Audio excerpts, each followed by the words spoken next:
안녕하세요, 육아동지 여러분, 아육톡입니다. 오늘 영상에서는 우리 아이의 뇌 구조와 뇌 발달을 촉진시켜줄 수 있는 놀이에 대해서 좀 이야기해보고자 해요. 육아동지 여러분들, 우리의 뇌가 어떤 구조로 이루어졌는지 혹시 아시나요? 전두엽, 측두엽, 해마 이런 거 들어본 적 있는 것 같은데 네.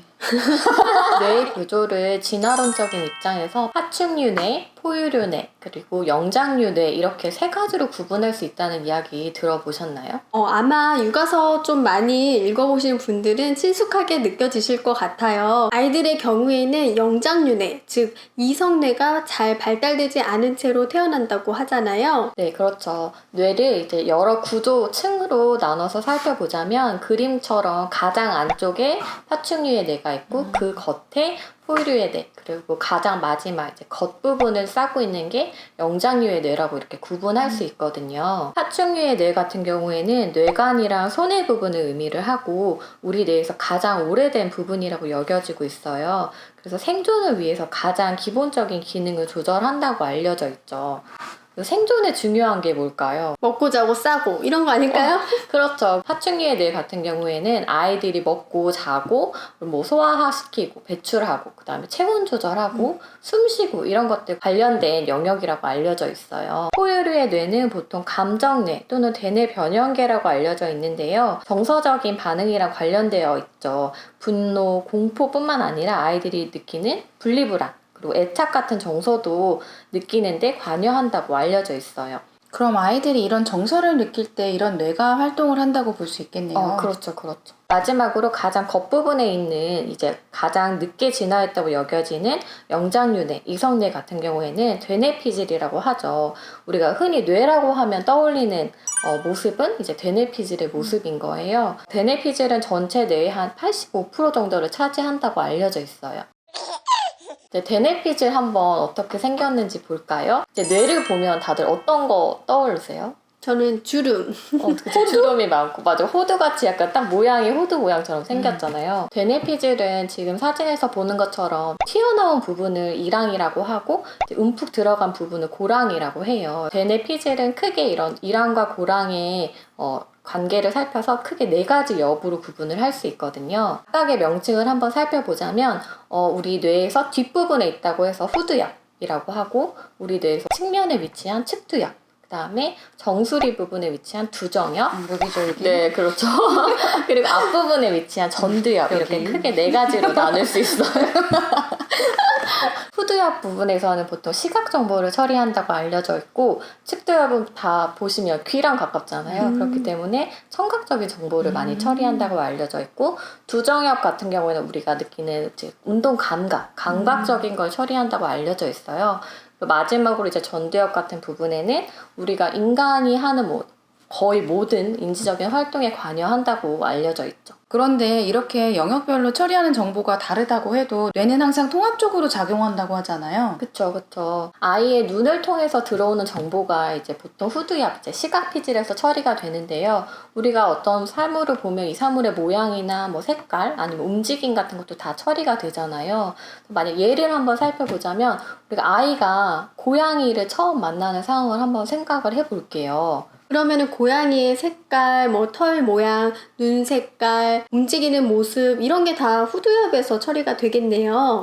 그리고 측두엽에서는 청각적인 정보가 처리되는 거죠. 고양이를 보고 엄마가 이거 고양이다 라고 말하는 것도 결국에 청각적인 정보인 거고, 고양이가 야옹야옹 울 수 있잖아요. 그런 소리도 이제 처리가 돼서 측두엽 부분에서 처리가 될 수 있는 거죠. 고양이를 실제로 만진다면 이런 정보는 두정엽에서 처리되겠네요. 그렇죠. 그리고 실제로 고양이를 만지려면 이렇게 팔을 뻗어야 되잖아요. 이런 운동 기능을 관장하는 것도 결국에는 두정엽이고, 실제로 고양이를 만졌을 때 어떤 뭔가 부들부들한 느낌이라든지 아니면 고양이 움직임이 어쨌든 촉각적인 정보로 들어오잖아요. 이런 것도 결국엔 두정엽에서 처리된다고 할 수 있는 거죠. 그리고 마지막으로 전두엽 같은 부분은 기억력, 사고력, 추리력, 창의력 이런 식으로 모든 인지 과정과 관련된 영역이라고 알려져 있어요. 실제로 다양한 감각으로 들어오는 정보를 통합하는 능력도 관여를 하고, 이런 정보를 가지고 내 행동을 통제하거나 내 행동을 계획하거나 하는 모든 과정에도 이제 전두엽이 관여를 하는 거죠.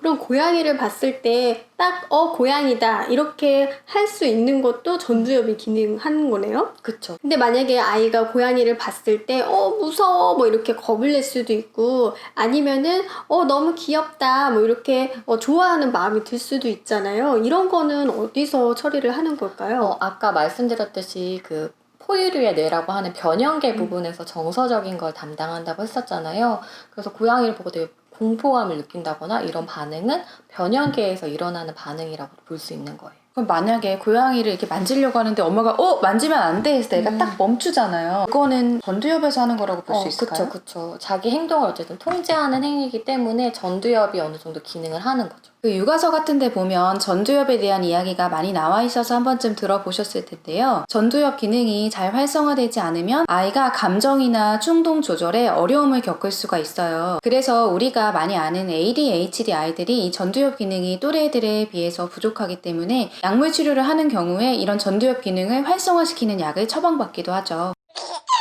그러면 이런 영아기에 아이들 뇌 발달을 촉진시켜주기 위해서 어떤 놀이가 좋을까요? 네, 여기서 또 나오죠. 아이들 특히 어린아이일수록 뇌 발달을 내가 촉진하겠다 하면은 스킨십, 무조건 답은 스킨십입니다. 왜냐하면 이 시기 때에는 아이들이 모든 감각, 특히 피부로 감각을 느끼고 그리고 정서적으로 안정을 받을 수 있기 때문에 이거 자체가 굉장히 아이들 뇌 발달을 촉진한다고 하거든요. 아이들 같은 경우에는 지금 정서 조절 능력 자체가 미성숙하기 때문에 스킨십을 통해서 옥시토신이 분비되거나 아니면 이런 안정감을 느끼는 게 뇌 발달도 촉진시켜줄 수 있는 거죠. 또 어린 아이들은 이때 대근육이 한참 발달하는 시기이기 때문에 많이 움직이게 할 수 있게 하는 신체 활동 놀이가 좋은데요. 몸의 움직임을 통해서 뉴런의 기능을 향상시킨다고 해요. 영아들의 뇌 발달을 한번 살펴보면 가장 먼저 사실 발달하는 부분이 감각 운동 능력이라고 해요. 태어난 초기에는 막 팔다리도 못 가누고 목도 못 가누는데 그 1년만 지나도 사실 직립보행을 할 정도로 엄청나게 발달을 하잖아요. 그래서 이 시기 때 많이 하는 놀이가 터미타임이잖아요. 터미타임이란 아이가 엎드려서 이제 놀게 해주는 놀이예요. 아기가 목도 가누고 뭐 배밀이 하고 뒤집기 하고 이렇게 하려면 결국에는 목 그리고 어깨, 등, 허리 이렇게 상체에 힘이 생겨야 되잖아요. 이런 걸 촉진시켜 줄 수 있는 놀이가 바로 터미타임인 거예요. 터미타임은 그래서 이후에 아이가 앉고 서고 걷고 하는 이런 대근육 발달에도 굉장히 도움이 많이 됩니다. 또 청각적인 자극은 옹알이 하는 아이랑 대화를 하는 건데요. 아이가 뭐 이렇게 하면은 엄마가 가서 그랬어? 일어났어? 아침이야? 뭐 이렇게 말을 건네고 들어주시고 이렇게 하는 거예요. 그래서 아이에게 언어적인 자극을 줄 뿐만 아니라 이런 사회적인 상호작용을 통해서 애착에도 도움이 된다고 합니다. 마지막으로 오감을 활용한 놀이가 또 아이들 뇌 발달에 아주 중요한 역할을 하는데요. 아이들의 감각, 시각, 청각, 뭐 미각, 촉각 이런 거를 담당하는 영역들이 다 다르잖아요. 그래서 이 모든 감각을 통해서 세상을 아이들이 경험할 수 있도록 하는 게 중요한 거죠. 맞아요. 그래서 결국에 아이들이 초기에 경험하는 모든 것들이 사실 뇌 발달을 촉진하는 거라고 생각을 할 수 있잖아요. 그래서 사실 가장 안 좋은 환경은 감각적인 정보가 없는 환경인 거예요. 실제로 연구를 살펴보면 빈 케이지랑 이제 놀이 환경이 풍부한 케이지에서 쥐를 키워본 거예요. 풍부한 놀이 환경에서 큰 쥐보다 아무것도 없는 환경에서 큰 쥐가 훨씬 더 뇌 발달이 덜 일어났다는 걸 보여줬거든요. 아이들이 태어나면서 신생아 시기에 뇌세포 2,000억 개 정도 가지고 태어난다고 하는데 이 뇌세포들이 근데 어떻게 연결이 될 수 있는 거죠? 아이들의 뇌를 컴퓨터라고 한번 생각을 해보면 컴퓨터 안에 되게 많은 부품들이 있잖아요. 그런데 이런 부품들이 이제 뇌세포인 거예요. 그런데 하나도 전선이 연결이 되어 있지 않는 거죠.